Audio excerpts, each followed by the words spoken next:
कि छठ में छुट्टी नहीं देता मलिकवाता ए हो नौकारी से निकल जइहा कि छठ में छुट्टी नहीं देता मलिकवाता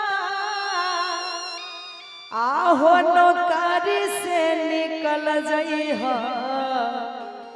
कि धरी के रेले राजधानी बलम अरमनी के चला झुमटा आइएगा ताली के साथ सभी को झूमना है ताली बजाइए बोले मैया रानी की ओहो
पहिले पहिले करबै छठ शुरुआत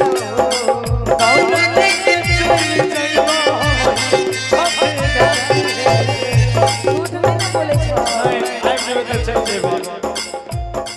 अरे गौरव ठाकुर पिया अमर नहीं बदल जई हो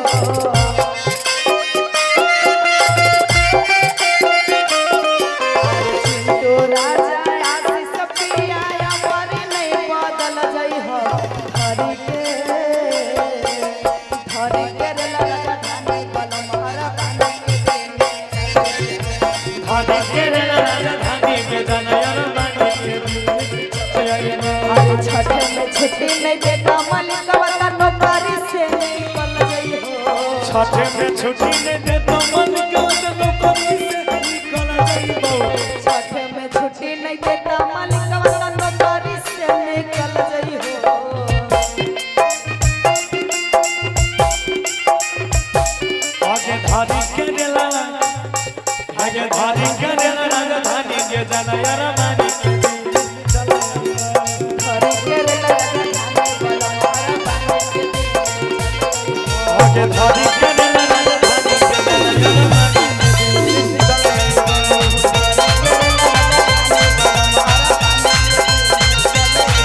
आगे धारी के रेला राजधानी